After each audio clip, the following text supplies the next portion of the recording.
Hello, good afternoon, good morning, good evening. Thank you for joining us for this webinar, which is from Qualcomm about 6G technology, 6G spectrum, and about the work that is going in to be sure the next generation of cellular is available and also optimized in the low, mid, and high spectrum bands.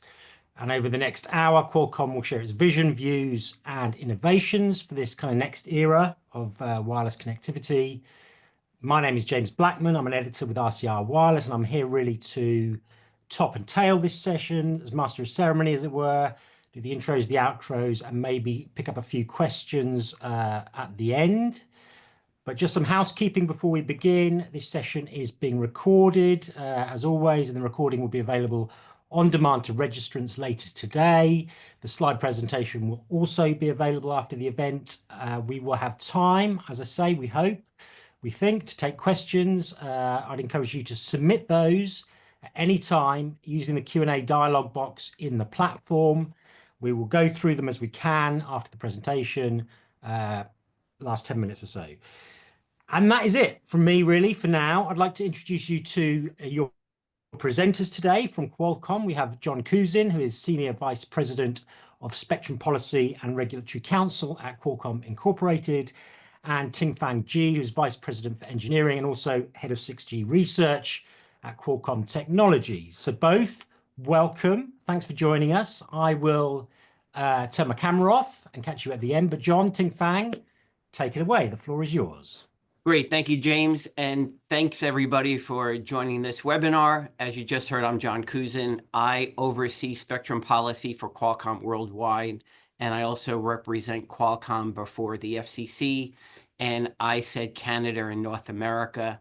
We really appreciate the opportunity to spend some time with you today to discuss 6G spectrum needs, as well as technology advancements that Ting-Fang and his team are working on, and that you can expect to experience later this decade. Next slide.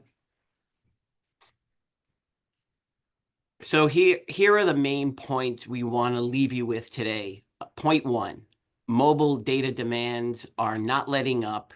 In order to support AI-fueled applications and services, as well as AR, VR, XR headwear and applications entering the mainstream, remote work, and improve video quality over the next 5 to 10 years, the current spectrum allocations for licensed mobile operations are not going to be enough.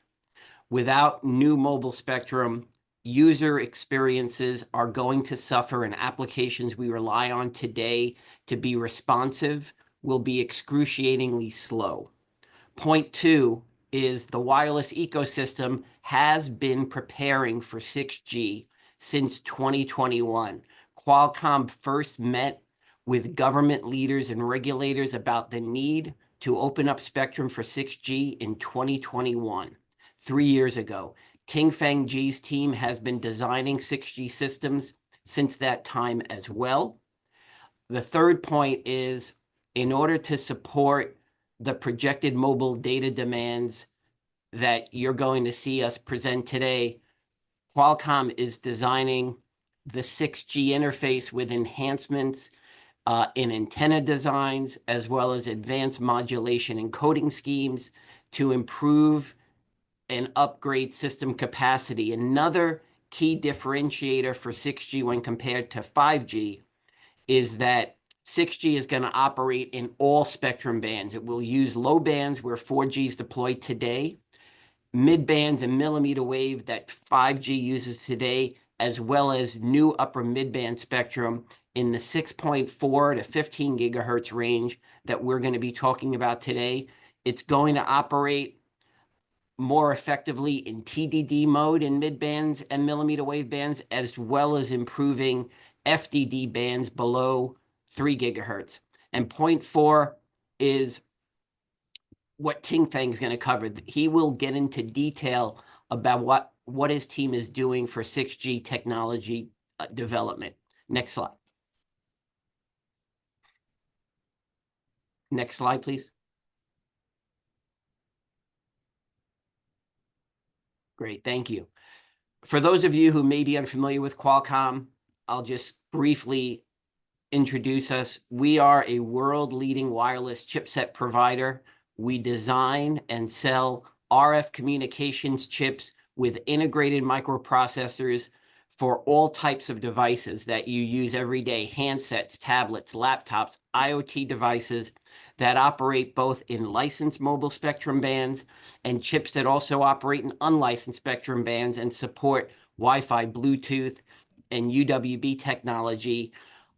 Our company has been instrumental in developing the wireless interfaces for 3G, 4G, and 5G. And today we're developing and talking about in this webinar 6G. Like each of the prior mobile technology generations, 6G will be a game changer. It will use and more tightly integrate advanced connectivity, AI, and compute to provide a very intelligently connected world that performs better along all the vectors: throughput, reliability, latency, and will be much more energy efficient. Next slide. So in the next few slides, we're going to cover the driving force behind the need for more spectrum, which is essentially unstoppable mobile data growth. Next slide. So the amount of mobile data consumption is continuing to grow very fast, with a 4x increase expected by 2030. This growth is going to be driven by the increased use of today's popular apps, as well as advancements in AR, VR, XR, mobile gaming, 8K streaming, and whatever comes after 8K streaming. And also, AI is going to be a major driver of this growth. Qualcomm has been doing extensive work with on-device AI. This means that a lot of the processing will be done locally on the device, like applications such as real-time language translation. There also will continue to be a need to access the cloud for many important AI applications. Global mobile data traffic due to AI, as well as AR, VR, XR enhancements, and increased usage by all people and in an increasing number of devices, is projected to grow over the next decade. So by 2034, by 5x to 9x. And AI is going to account for a third of that traffic. Next slide. So in addition to improving connectivity provided by 5G in terms of throughput, reliability, and latency, 6G is going to be a much more energy efficient interface in order to lower network operational costs. That is a key design element of 6G. And AI is going to help here by enhancing system performance with techniques such as improved beam management and positioning tools that are also going to unlock new use cases for consumers. Generative AI can simulate various network scenarios and create synthetic data that to train machine learning models to provide very robust network performance, even in the most complex RF environments. Think of areas where there are many users in motion, in close proximity to one another, as well as at the cell edge. Next slide. So there are three main things that mobile network operators do to support increasing mobile data demands. The first thing is densifying their networks. This shrinks the serving cell size and increases frequency reuse. This works well, but it's very costly and has limitations because you cannot place cell towers wherever you want. Network designing requires permitting, equipment installation, network engineering, and ongoing maintenance. This is a lot of money and it's a lot of time, and it's unrealistic to think mobile network operators can put cell towers on every single city block. The second thing mobile operators do to improve capacity is they deploy a new interface. like moving from 5G to 6G. With each technology generation, there's an associated increase in spectral efficiency or bits per second per hertz by using advanced signal modulation encoding and improved data compression algorithms. These two things are still not enough to meet the data demands of mobile consumers. As this slide notes, more wireless data was consumed last year than was consumed in 2010 to 2018 combined. There's no question that additional mobile spectrum is needed to meet these demands. Next slide. This slide shows the surging global mobile data usage driven by increased 5G device deployments and increased use of AI and AR, VR, XR fueled applications and services. Next slide. So this is Qualcomm's flag slide, and it shows the bands that are in use for 5G and unlicensed Wi-Fi use in much of the world. 5G is still growing, both in terms of deployments and use cases. It also is important to note that only about half of mobile operators globally have upgraded to 5G non-standalone mode, which means they rely on an LTE carrier and they use 4G core networks. At the same time, some of the more advanced 5G deployments are in developing countries like India, which effectively leapfrogged LTE and went straight to 5G deployments. In an appendix to this slide deck that will be made available following the webinar, Qualcomm is providing slides with detailed spectrum information on key markets and jurisdictions, from North and South America to Europe, as well as India and Asia. There's also a slide with a global snapshot of spectrum used in industrial IoT and private networks. That's included as well. And as I just explained, mobile network operators increase capacity through three interrelated approaches: increased densification, deployment of upgraded interfaces from 5G to 6G, and the deployment of additional spectrum. MNOs upgrade their networks continuously and they densify where appropriate, but these two tools have limits, and new spectrum is going to be key to supporting growth as it has been over the past 30 years. And while the rate of growth may be slowing in terms of a percentage growth based on a prior year's data demands, mobile is unquestionably growing. A small growth rate atop a large number is still a substantial amount of growth. Next slide. So wireless stakeholders are actively working to open new 6G spectrum bands. We're now going to focus on the bands we're looking at for fresh 6G spectrum. As I noted, 6G is being designed for all bands and will be deployed in existing as well as new mobile bands. And for 6G, we're designing technologies that use bands with channel sizes between 100 and 400 megahertz wide. Next slide. These are some of the use cases that 6G systems are going to support.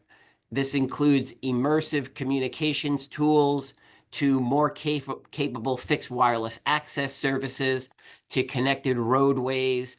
And as with the planning stages we were in for 4G and 5G, we eagerly await what the ecosystem of technology developers come up with for 6G use cases and applications. Qualcomm is building 6G to be a highly advanced communications platform. And in many cases, we rely on others to design services and applications that use the upcoming unprecedented level of connectivity to deliver benefits to consumers. One of those is that 6G is going to use advanced sensing to support digital twins to not only improve energy efficiency and overall network efficiencies. Sensing capabilities that 6G will implement are going to provide improved situational awareness of where users are, as well as their trajectories, where they're headed, and the 3D environment surrounding them in order to support improved beamforming and handovers to limit ping-ponging that can occur in today's networks. Next slide, please.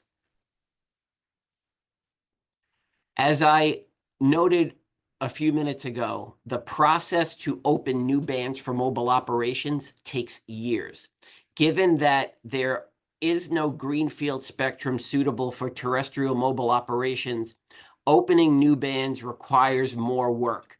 The bands we're targeting for 6G have federal operations there today, and the ideal solution for mobile operators is for federal users to completely vacate a band or combine their operations in less spectrum to open up spectrum for commercial use. If that is not possible, then we need to study and develop more complex co-channel sharing scenarios, and this adds time to the process. Next slide. This is why the path to new spectrum takes time. Opening new spectrum bands and the rollout of a new mobile technology generation takes a fair amount of coordination, R&D, standardization, interactions at all levels of government, as well as among the companies developing the technology through standards bodies, government processes, etc. The technology development informs the spectrum policy discussion. What bandwidths and power levels are needed, for example. While there is a race among major countries to deploy 6G first and to do it quickly, this race is a marathon, as it was with each prior technology generation. Those who work conscientiously towards this long-term goal and expand their deployments in a timely and steady manner will win the marathon. And spectrum is the foundational piece of these upcoming deployments, and that's why we're laser focused on opening up fresh bands with significant bandwidths for 6G. Next slide.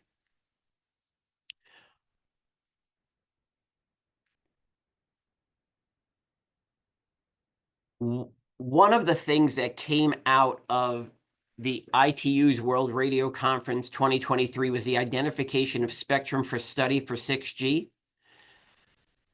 WRC 23 efforts kicked off studies to identify bands within the 7 to 15 gigahertz range for potential 6G use, including the 4.4 to 4.8 gigahertz band, the 7.125 to 8.4 gigahertz band, as well as the 15 gigahertz spectrum. And in addition, many countries throughout the world plan to deploy IMT services in the upper 6 gigahertz band from 6.425 to 7.125. We expect 6G deployments will use the upper 6 gigahertz band in many key regions. And in the US, the upper 6 gigahertz band and the lower 6 gigahertz band have been open for indoor and outdoor unlicensed uses.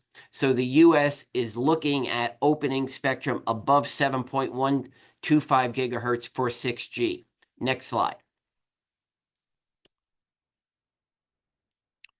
This slide shows the IMT bands that were identified at World Radio Conference 23 for mobile use, and those to be studied for IMT use for potential identification for IMT use at WRC 27. This is where we are focused on new spectrum for 6G. The primary band is the 7.1 to 8.4 gigahertz band, where there is the possibility to allocate channel bandwidths of several hundred megahertz wide. There also is this band is also one of the spectrum bands in the US that the national spectrum strategy is focused on for potential full power use. If this band is not open for full power IMT operations, the US will be unable to keep pace with the rest of the world that will deploy 6G later this decade. This spectrum is also used by critical federal systems, and they need to be able to continue their important operations. And we understand that the US is studying all options, clearing the band, combining federal operations in less spectrum, as well as sharing the bands between federal and commercial users.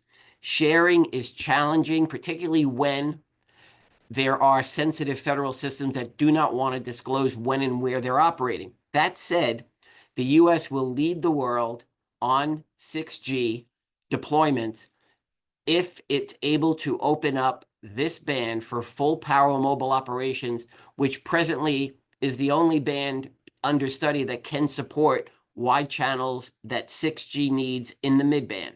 Most of the world's population, major countries in the EU, as well as China and India, plan to deploy mobile in the upper 6 gigahertz band from 6.4 to 7.1 gigahertz. Next slide.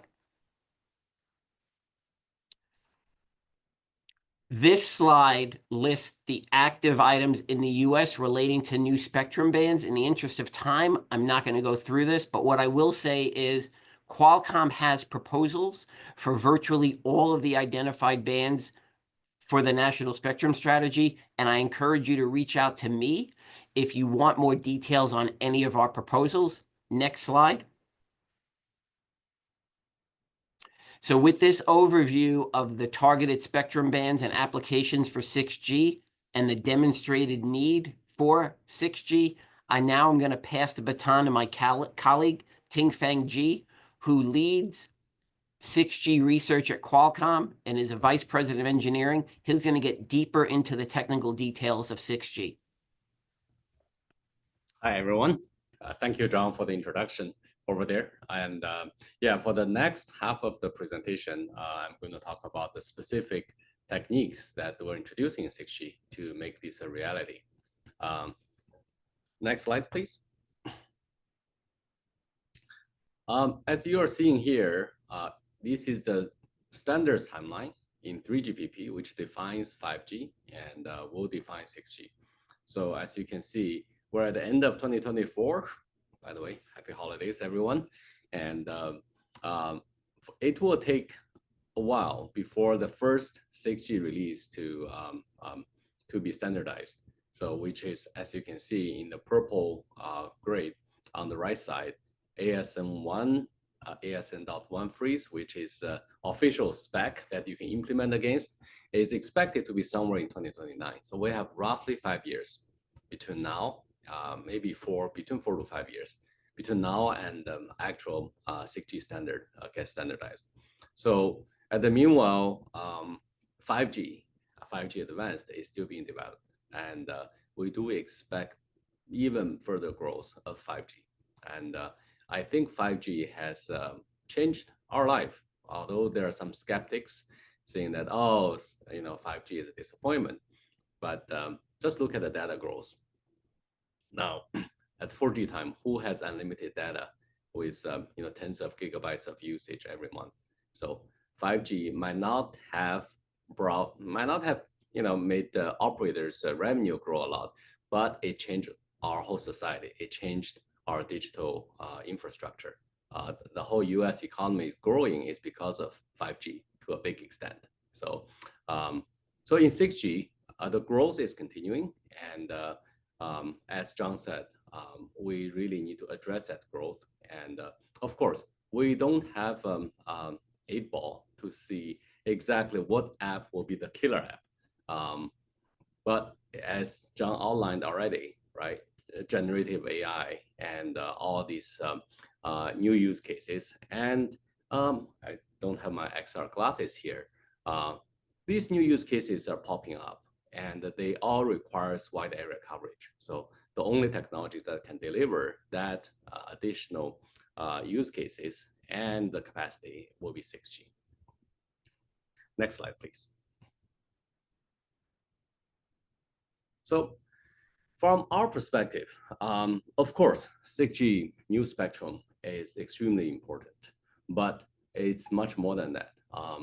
As we know, for even existing network, even without the new G, operators are keep upgrading their network. Once every few years, you have to refresh your hardware, refresh your software. It's a continuous innovation. And 6G is opportunity for you to also increase the efficiency of existing spectrum. So that's critical. So even without touching your radio, just have a baseband upgrade.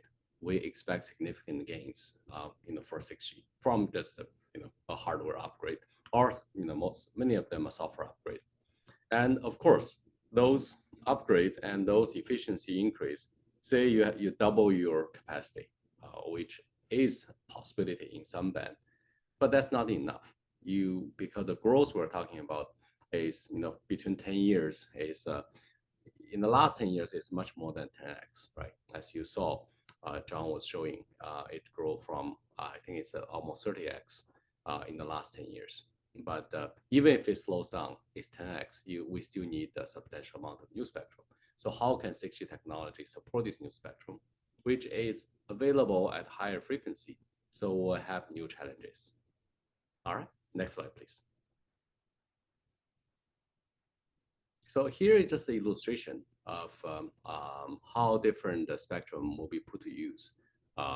When 5G comes, when 6G comes, the operator, they still have their existing assets in the coverage band, and they will increase their spectrum and increase their capacity in the wide area capacity band, which is mid-band and upper mid-band. Right, mid-band is like C-band, which is the backbone of 5G.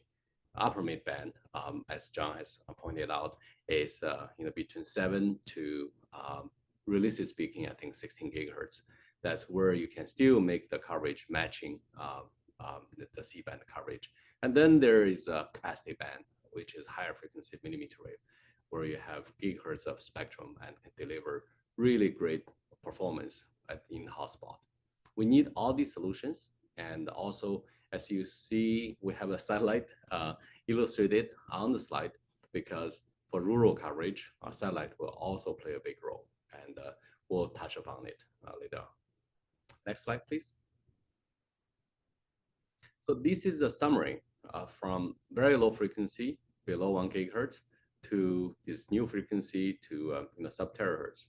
This is our vision of how all these band will be put to use, address different use cases, and what specific techniques we could have, introduce in 6G to enable these new use cases. I want to point out that for below 1 gigahertz, right, these are the FDD band, which is 2G, 3G. They're all many of the voice services in this band. These bands will actually drive a lot of new service growth on IoT. So because the propagation in these bands are so much better, and but the spectrum is scarce, so we will be in 6G redesigning IoT to make sure that we will take advantage of this very low band, the great propagation, and make IoT deployment actually available in day one. I think in 5G IoT, it's introduced halfway through the release, like RedCap, eRedCap, and it caused a lot of problem for operator deployment because of additional cost. And also because the device design is somewhat different, it also causes issues. So in 6G, one of the biggest vision that we have to make the, when we reinvigorate the investment in IoT is to make it available in day one, which means when you deploy your network, nationwide network for smartphones, natively, it also supports IoT already. So that's one of the foundations of 6G design to support new services, is reuse of the infrastructure. So then, of course, in the mid-band, where we currently are, the C-band, here, it's already delivering wide area coverage and delivering most of the 5G capacity, but it's not enough. So we will have new TDD bandwidth aggregation and FDD MIMO scaling to make sure that the current midband also have improved performance. And then the new band of upper midband and sub-terahertz, these will require somewhat different technology. I'll go into a little bit of details in the next few slides on what you can do in baseband and what you can do on the RF side to make them a reality. Last but not the least is millimeter wave, right? We have a lot of assets in millimeter wave, and it's great for hotspot. And I'm going to talk about how we can have a redesign of millimeter wave to make it more usable and to lower the cost. Next slide, please. So here is one slide summary on the FDD band. So we know that 5G has been fully optimized for C-band, for this unpaired spectrum TDD. And but 5G did not introduce too many enhancements to FDD because the FDD does not have the reciprocity or massive MIMO capability when 5G was introduced. So in 6G, we will make FDD much more efficient. So here are the 6 areas we identified. First of all is a GAR band. It's a spectrum utilization. Currently, I think in FDD band is about 92% utilization. In TDD band is 98%. So we can squeeze a few percent out of it. So when all these, a few percent here and there add up, actually, in the end, we can see more than 50% gain. In some cases, we even see 100% gain by just upgrading the fundamental baseband design. So another area that's obvious is because of no reciprocity and no massive MIMO, and the spectral efficiency gain that came from massive MIMO has now been realized in FDD. So we're going to redesign the reference signals and the feedback signals to make sure that the massive MIMO gain can be incorporated in FDD, right? Instead of having only 2 ports or 4 ports in a FDD band, we envision there will be 16 port, 32 ports type of massive MIMO FDD as well. But even without those upgrades, even with just a baseband upgrade, stick with your antenna of 4 ports. We did a comprehensive analysis, and we have found that you could get more than 50% gain. So this is something that comes almost for free for any operator who are going to deploy 6G. When you upgrade your 6G, when you put on your new 6G equipment, you might as well upgrade your FDD holding, and you can get significant spectral efficiency gain and capacity gain. Next slide.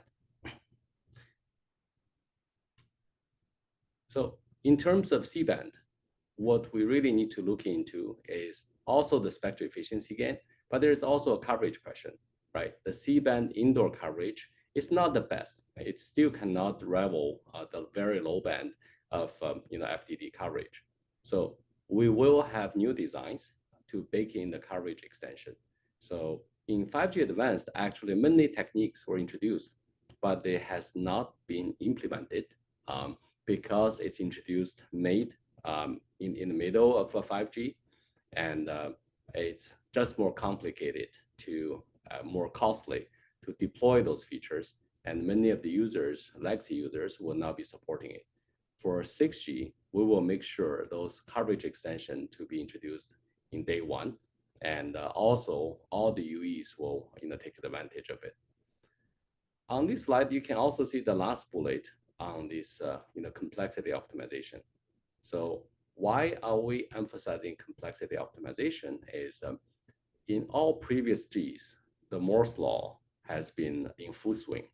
So almost every 10 years, we get a freebie of this added complexity that can come with low cost, can scale with 10x or even 30x type of scaling that we have in capacity, in throughput, without additional cost. But in the 5G to 6G transition, we are facing a lot more challenges. One of them is Moore's law slowed down significantly. So when we try to increase the capacity of the system, It's not even just for cellular, right? It's the same for Wi-Fi. It's the same for compute, for AI. It's not going to be cheap, just like we all know how much it costs to have these high-end GPUs and AI enabling chips, because Moore's law is slowing down. So while this hits us, while we want to grow the capacity exponentially, how do you solve that problem? Is we need to be smarter. So we need to make the right trade-off to make sure on both the network side and on the device side, we can scale up. So that's something you will see throughout the 6G design. That will be, I'll say, if there are two areas you need to think of us that 6G enables. The number one is efficiency increase. This efficiency is spectral efficiency, coverage efficiency, energy efficiency, and this hardware efficiency. So if high efficiency will be a hallmark of 6G. And then, of course, other area that 6G will enable are the new services in conjunction with the evolution of compute. You will see integrated communication sensing, integrated communication compute, and digital twin, and all those new services will also be enabled by 6G. So next slide, please. So far, we've been talking about the existing band, the lower FDD band and the C band.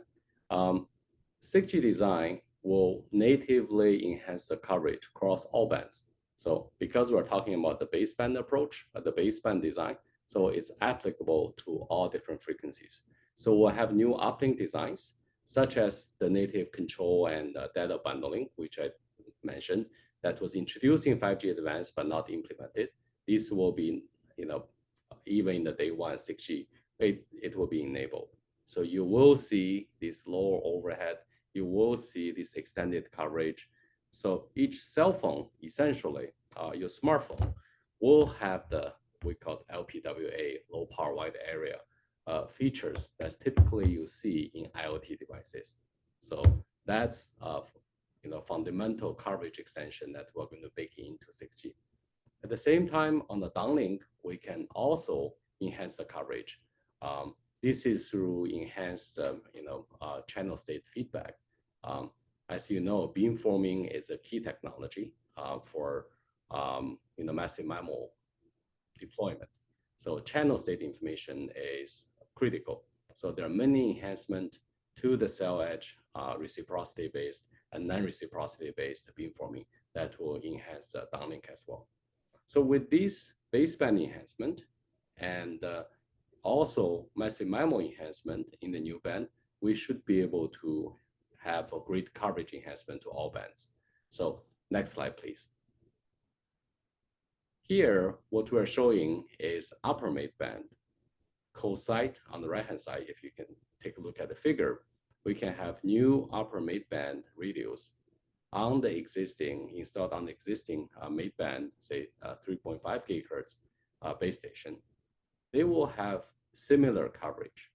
And of course, all the coverage, even for the 3.5 gigahertz, is introduced, is going to increase.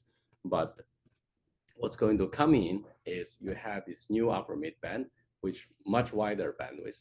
The expectation currently is that 6G channel bandwidth is going to be 400 megahertz, around that area, compared to the native 5G bandwidth of 100 megahertz.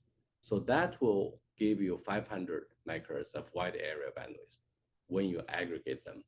So this is going to fundamentally change the capacity landscape of 6G and enable us to drive more services. So with this new upper mid-band providing similar coverage through the GigaMIMO technology, I'm going to talk about a little bit later, we should be able to drive new capacity.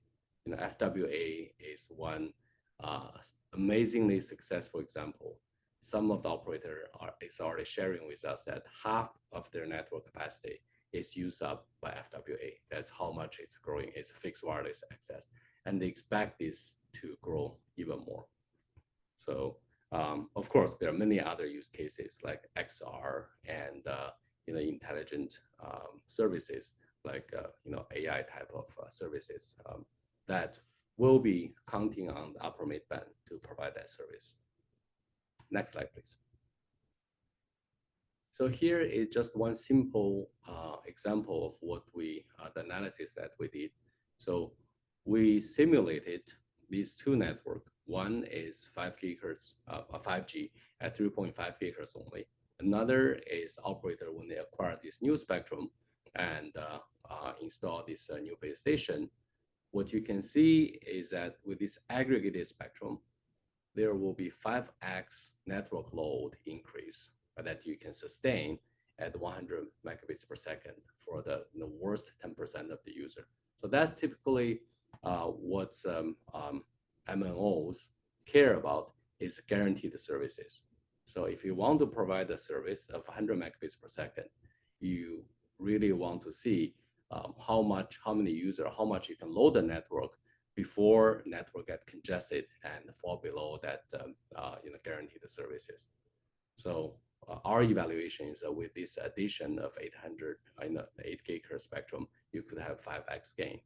And at the same time, if you look at the median user performance, you will see that there will be 3x faster data rate for these median users in these use cases, in this combination of a spectrum.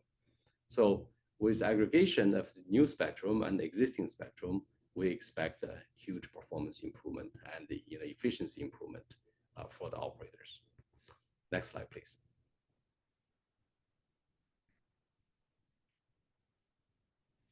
Here is one specific technology that Qualcomm has been pursuing and demonstrating. This is called GigaMIMO technology.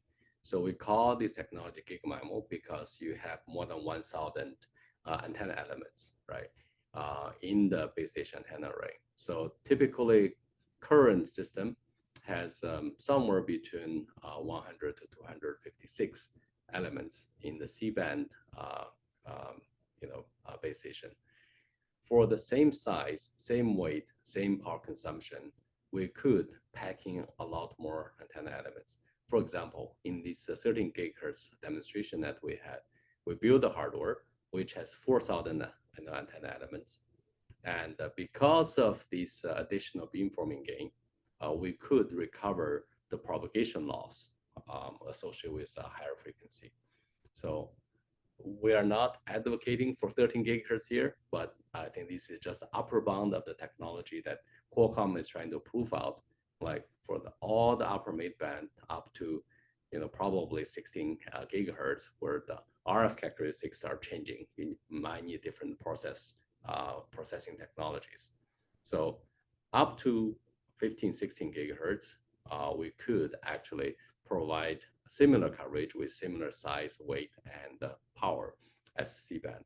So this is going to be a fundamental technology to enable this upper mid-band. Next slide, please. There is another technology that's fundamental for 6G, which is sub-band full duplex, as you can see in the bottom left corner. So far, in cellular system, what we have been seeing is pair spectrum with FDD deployment, this frequency division duplex, and then in unpaired spectrum, we have TDD deployments. Most of them are static because of cross-link interference issue, and in isolated cells you can have dynamic TDD, but it's rarely deployed. So the problem. The great thing about TDD is you have a lot more spectrum. The problem with it is, as you can see, the uplink duty cycle in the middle, that's static TDD case, is typically 20 to 25% of the full duty cycle. What that means is, although you're power limited on your cell phone, your phone can only be put to use to transmit signal in 20 to 25% of the time. So the key technology 3GPP has introduced is full duplexing, which means the base station can transmit and receive at the same time, even in unpaired spectrum, in one chunk of spectrum with no guard band. So this technology will introduce at least 4 dB gain if you don't increase antenna array size. If you increase the array size, double the array size to support the full duplex, you can have even more performance gain. But in 6G time, in this new band, we expect sub-band full duplex to give operator a fundamental advantage on the coverage side. Of course, it's also possible to explore single frequency full duplex where there's no frequency division between uplink and downlink, but that's likely to be limited to low power base stations and CPEs. Next slide, please.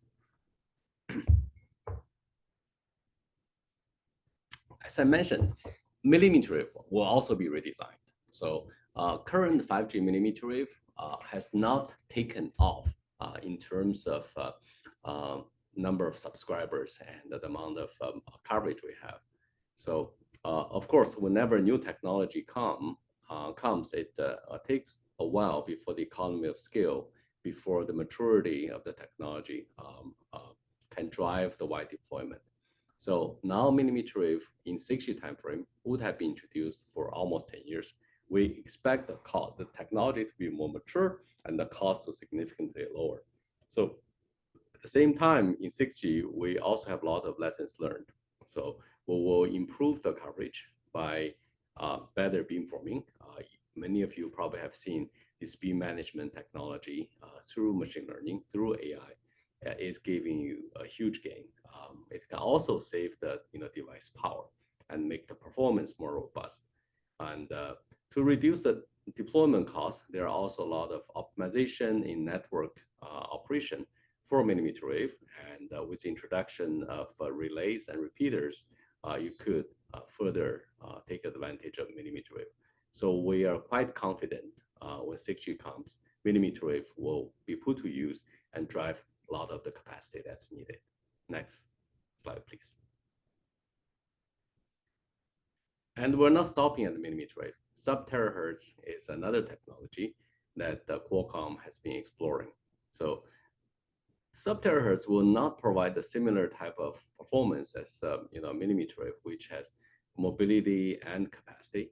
Sub-terahertz is more likely to be used for fixed links like data center, where you need a lot of capacity, or wireless front haul, or sensing, positioning. And so it's a technology that's probably you will not see day one on your 6G smart devices, but it will be the workhorse to drive many of the new use cases. So it's something that Qualcomm is very excited about. Next slide, please. So yes, so far I've been talking about the techniques, and the next I want to show you some of the demonstrations that we had and some of the prototype that we built in our wireless research department. Next slide, please.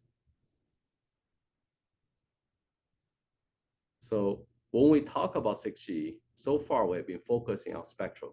Doesn't matter, it's low band FDD, mid band, C-band, upper mid band, 7 GHz and above, or millimeter wave sub-terahertz. Those are belonging to the in the middle of the left column, expanding to new spectrum band, right? But there are many other fundamental technologies in 6G, such as AI native end-to-end communications. So this has been studied in 5G Advanced for more than 3 years, and we expect there will be a specification even in current release. In 6G, it will become native. All the components, instead of individual use cases, will have the AI enhancement that we can see.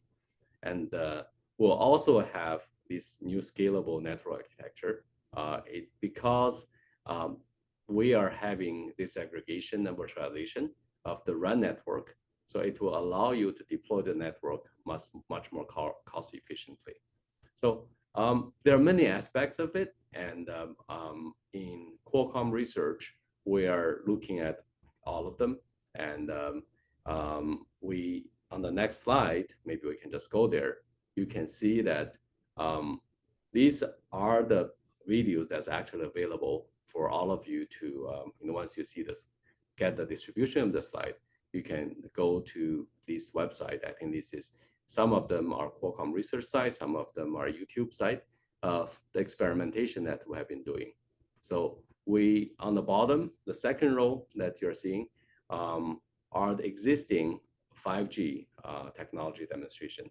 For example, we have this vulnerable roadside user use case to improve the auto safety, and then you'll have this extended XR with the Wi-Fi tethering to allow you to have this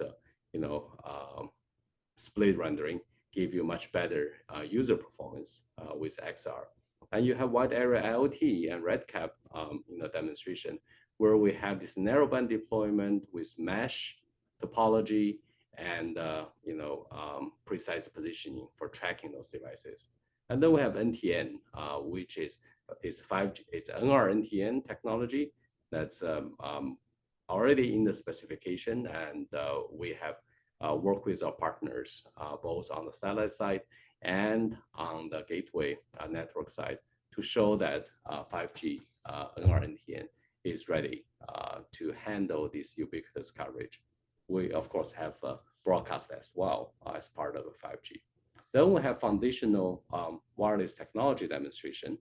The line is blurred, actually, between the 5G advanced and 6G technology, because just like 4G to 5G transition, many of the techniques will be introduced in 4G and commercializing 5G. Same thing here. Many of the 5G advanced wireless AI technology will be baked into the 6G. And in 6G side, giga-MIMO demonstration, digital twin networks, and the sub-terahertz demonstration has been super exciting, and we expect them to change how we deploy 6G and enable new use cases. And next slide is summary that is our takeaway, and John already talked about it. First of all, wireless data consumption is continuing to grow. The second is ecosystem. Through the WRC process, through 3GPP, we are geared up to have the 6G spectrum allocated. And spectrum allocation is the foundation of 6G advancement. And our Qualcomm 6G wireless research is enabling many of the most needed 6G technologies.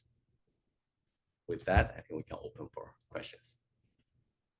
John, Ting Fang, that is fantastic. We've got a bunch of questions here, and we've got about 10 minutes on the clock. So I'm not sure we're going to get through all of them, but we are going to do our best. So perhaps if I can ask John and Ting Fang to keep the answers kind of short as you can, obviously. But there's a couple of questions variously about the kind of some of the data traffic projections, how much is on cellular, this kind of stuff, and this kind of, I guess there's a little bit of dispute about how much new spectrum is really required, and most of it is about whether AR VR will drive as much demand for kind of licensed cellular as you predict. I mean, so can you kind of stand up that use case on mobile, if you like, in terms of this future demand and the need for spectrum? And John, Ting Fang, take that.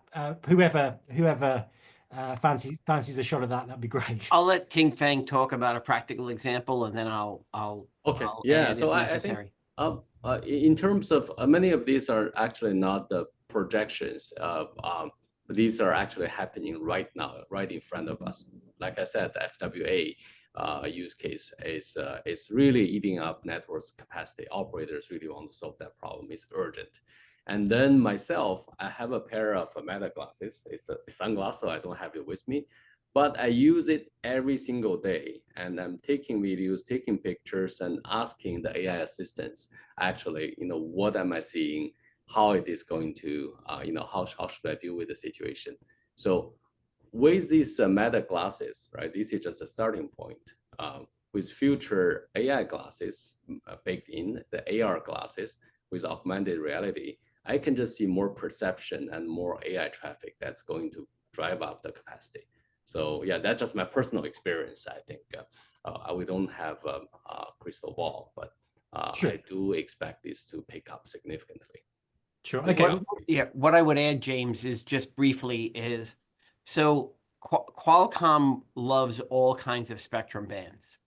We develop technologies that operate in all kinds of spectrum bands. And what we're seeing is, recently in the US in particular, the FCC just opened up within the past 4 years a sizable amount of spectrum for unlicensed use that's supporting a lot of important use cases, AR, VR type applications in the house. And for 6G, what we are seeing is individuals are going to begin calls at home and want to walk out the door and continue to remain engaged. And there's clearly going to be a problem if there's not additional spectrum to support those kinds of use cases. And that's kind of the whole seamless mobility aspect of it. Same thing as you're in your car and you come into the house, you need to have these wider bandwidth channels to support the growth. Today, 5G systems in a serving cell could likely support a handful of AR, VR, immersive types of interactions.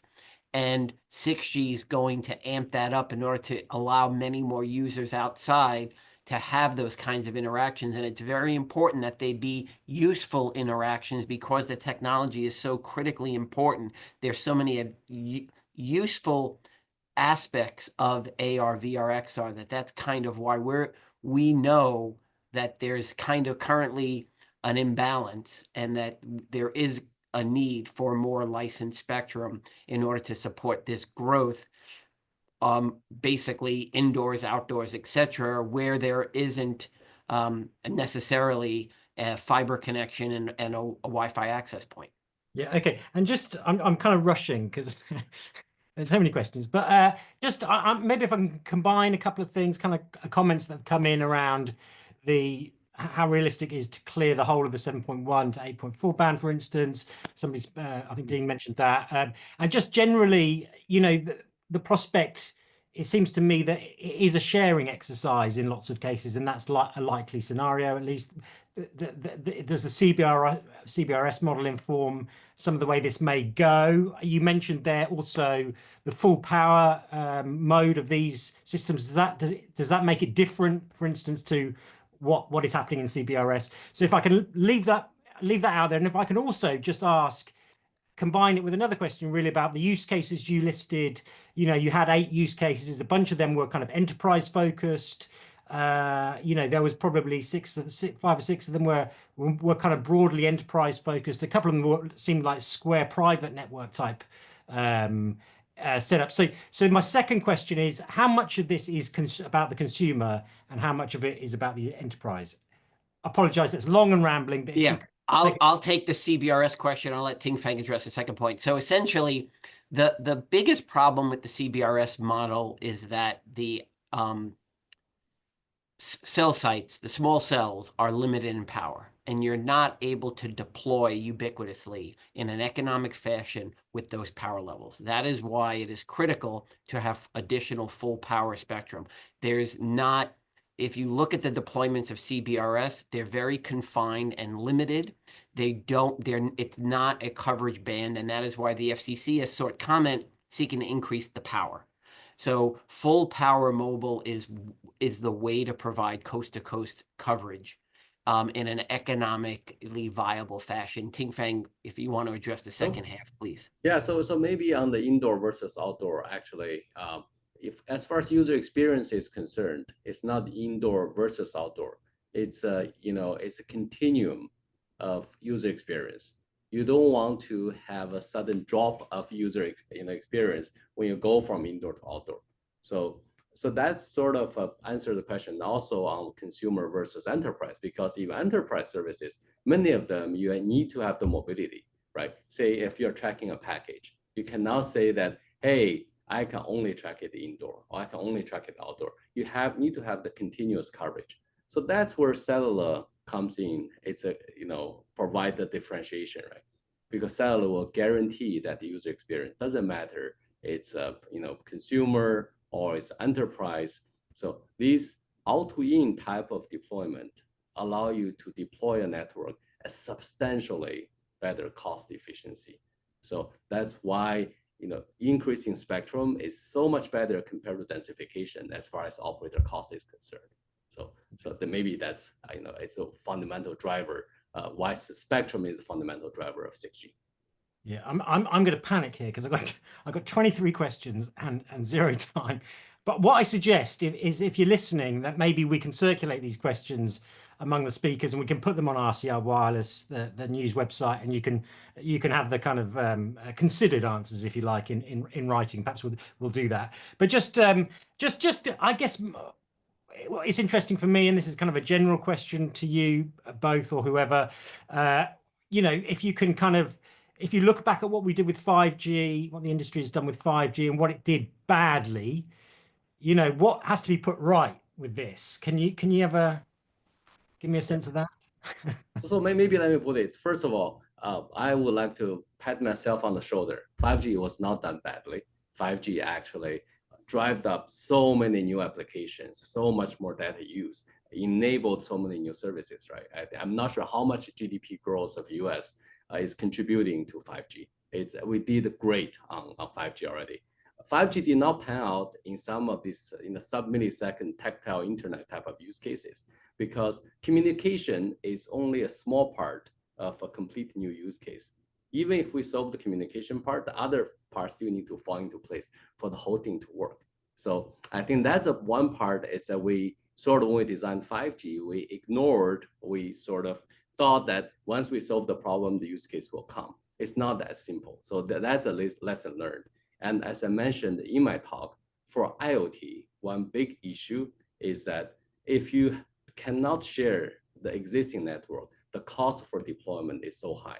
So in 6G, one thing that we're going to correct is to make sure the new services will ride on the back of the EMBB, enhanced mobile broadband services, so that the cost for operators to deploy any new service is much cheaper.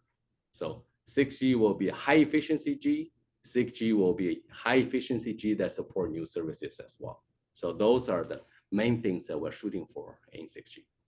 So I'm going to ask one more question, and then I think we're going to wrap it up. And for everyone who's listening still, I'll give you my word. We will endeavour to put some of these questions to John and Ting-Fan and have them answered in writing. And we will send you the link to that. So that seems like a good solution to me, anyway. But there's a couple of questions about Starlink and satellite NTN type stuff with 6G. Jerry says, will 6G help Starlink services specifically? Leo says, what are the impacts of Starlink on 5G and 6G services? Specifically, how does the readiness and maturity of Starlink's direct-to-cell technology, along with its partnership with T-Mobile, influence these next-generation networks? Can one of you have a kind of crack at those together?